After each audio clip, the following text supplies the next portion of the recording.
Welcome back to my second ever YouTube video. So for this one, I want to set a challenge for myself where I try and replace scrolling or spending time on my phone with reading for the entire week. Now we are starting on a Saturday because it's just a lot easier for me to film and track my filming during the weekend versus during the week, but we'll hopefully be going strong for 5 days. I don't want to film too much and make this video too long, which is the only reason why we're not making a 7. But the reason why I decided to set this challenge for myself and basically see what happens is because I probably spend too much time on my phone. And for context, I do social media for work, so part of being on my phone is part of my job, I guess, but that still doesn't mean I don't want to reduce the time I spend on my phone. And lately, since last year, I've really gotten into reading, specifically romance and romantasy. And I've been trying to spend more time reading. I feel so much better about myself when I read versus when I spend time on social media. To give you guys an idea of how much time I've been spending on my phone before we start this video, today I've already spent 1 hour and 2 minutes on my phone, which is not great, but at the same time, I would say that's probably standard. And out of that, I spend most of my time on Instagram, YouTube, and on WhatsApp, which I use to text everyone, so I can't really get rid of that one. I've also set a goal for me to not spend more than 1 hour on my phone every day. I'm already 2 minutes over, so hopefully the goal for today is not to be on my phone at all after I finish filming this clip. There's a bee inside. But looking at the data for last week, I spent about an average 2 hours and 16 minutes on my phone, which is not great. And I spent about 5 hours and 20 minutes last week on social media, which from out of that, I spent about 3.5 hours on Instagram, 1.5 hours on WhatsApp, and 25 minutes on TikTok, which is really not that bad. But the goal for this experiment that we're running this week is to try and reduce these numbers as much as possible. But this is where we're starting from. I've got my Kindle here and I've been able to coordinate starting this video with starting a new book. So starting this reading challenge, we are going to be reading Fairy Tale first. This is by Veronica Lancet and it's like a dark romance.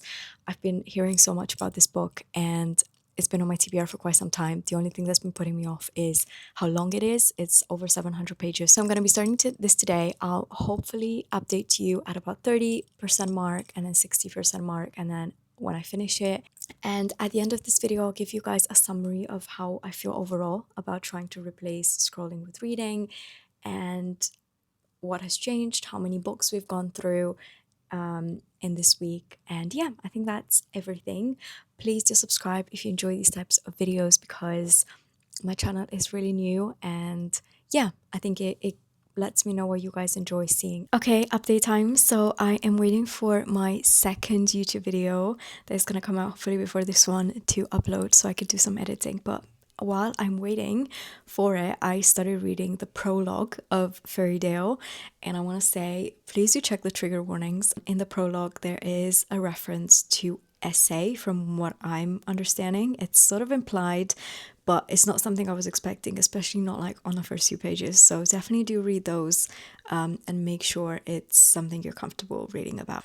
And also I've changed my Kindle insert because I've had the previous one for quite a while, but I've changed it to this one and I'm going to be adding some clips to this vlog of me unboxing all of these accessories that I ordered from Amazon. Thought we can spend 1 minute while I show you my new Kindle accessories that I just ordered. So this is a pop socket. I've been seeing like everyone use one of these on their Kindles and hopefully I'm gonna be able to like attach it here. This one says books are my love language because they are. And this one should have some Kindle infills and a charm because why not? Cute. And they're very, very like sparkly. This pink one, this one,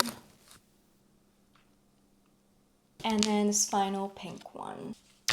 Then we put the Kindle back in there. This also comes with 2 charms.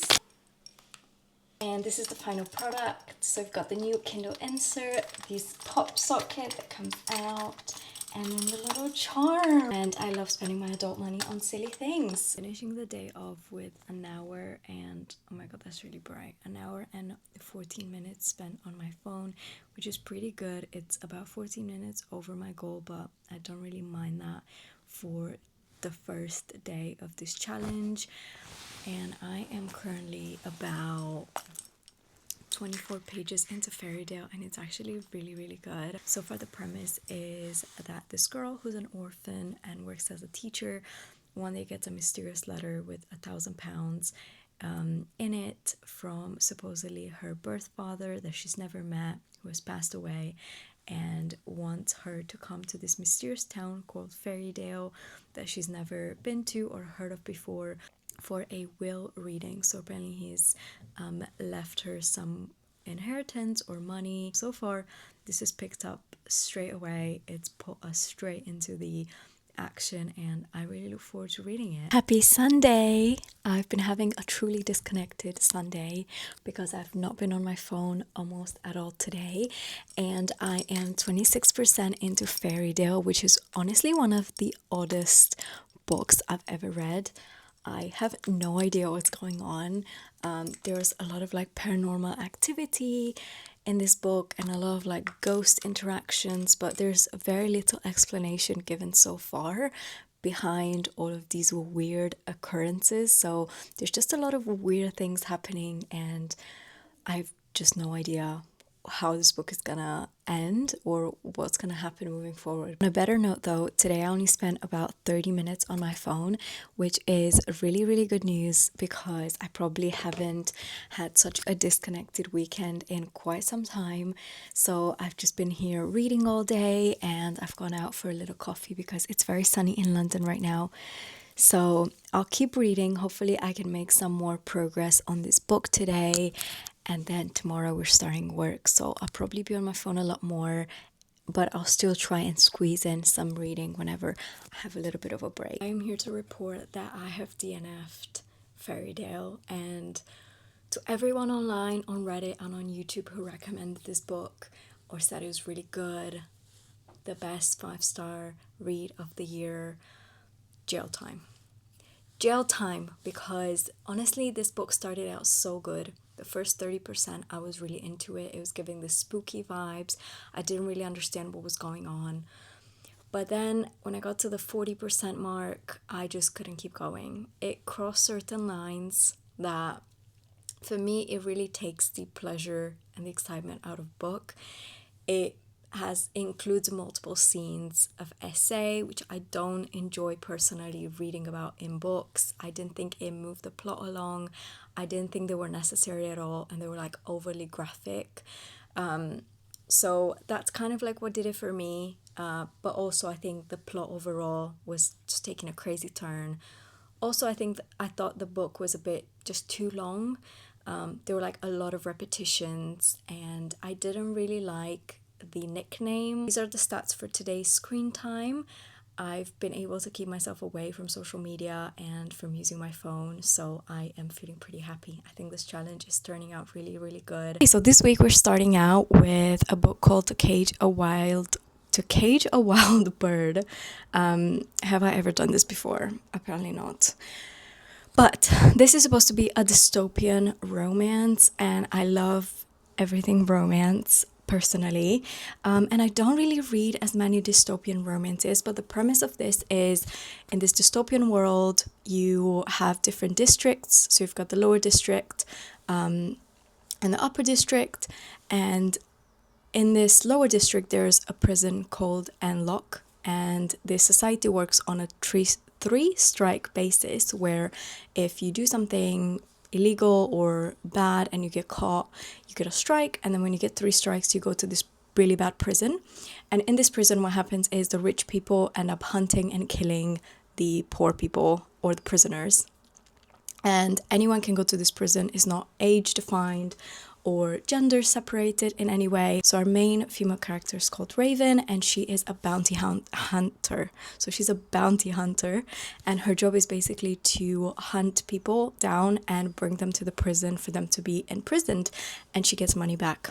because everyone knows what a bounty hunter is.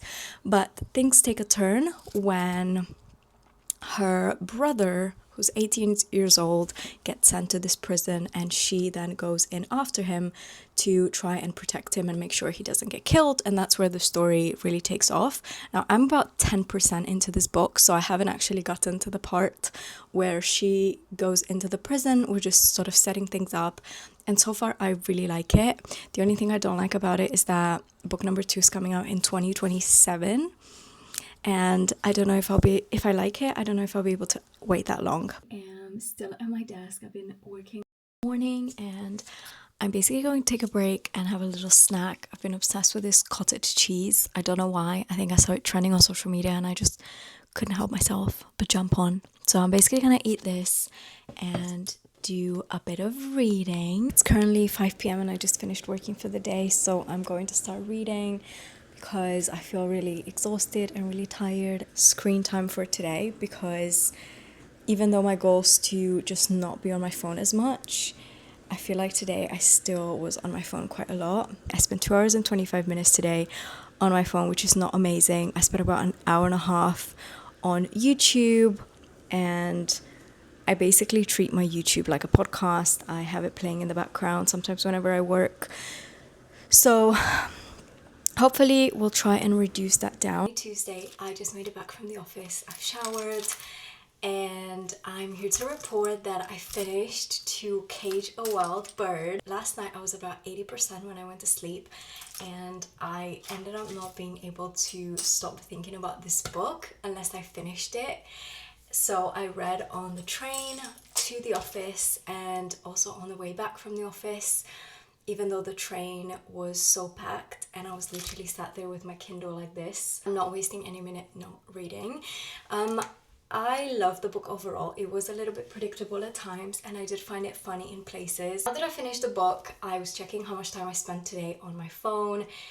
And according to my phone, I spent about 2 hours and 18 minutes on my phone. Hopefully you guys are enjoying this video at this point. It's my first time filming something like this, so I'm not 100% sure if I'm doing it right. I want to stay true to the challenge and try and really push myself to not be on my phone as much as I am every single day, but also give you guys a bit of an idea of the books I'm reading and how I'm finding them. Happy Wednesday, everyone. Today's the final day of our challenge, and I'm starting with 17 minutes spent on social media so far today. And last night I started a new book after finishing To Cage a Wild Bird, and we are reading On Wings of Blood on my Kindle. This is a vampire romance, dragon romance, so I feel like we've got plenty of diversity in this vlog. I read about 100 pages of this last night. I had a migraine, so I just wanted to get in bed as soon as I finish work and read. I will try today and stick to the 1 hour on my phone a day, because I've really not been doing that the past few days, and that's because I'm working and part of my role is to be on my phone. It's currently my lunch break and I'm sat here on my balcony in the sun with my Kindle reading my book and trying to get through 1 or 2 chapters because I've had quite a stressful morning at work, so I really look forward to unwinding. And I feel like if I spend my time scrolling right now, it'd probably make my stress even worse. So I'm just very happy to do a bit of reading, relax, and enjoy the sun before I get back to work. It's a week later. I ended up finishing filming on Wednesday, and these are the statistics for Wednesday. And I finished the challenge and then I went on holiday and forgot about this video for an entire week. But I am back and I just want to give you a short summary. So my goal was 1 hour a day, because even that to me feels like so long, because that's technically 7 hours a week. And I think putting that into anything else could lead to such incredible results. So I managed to do it on the weekends, but obviously I went over on the days that I was working, and my job is to do social media, so I can't help it sometimes. And I wanted to do some research and find what the average person spends on their phone, just to have a bit of a comparison to how much time I'm spending on social media or on my phone. So I have my laptop here that I just dropped. But I found a study that basically says younger people, especially the ones between 15 and 24-year-olds, devote up to 5 hours a day on their phone. So if you're watching this video and you're not sure how much time you're spending on your phone, I really, really suggest you check that out, just because it's interesting to know your starting point, and then you can consider picking up a challenge like I did, because overall, I think for me, the less time you get used to spending on your phone every day, the easier it gets. If you enjoyed this video, please like it, leave me a comment and subscribe.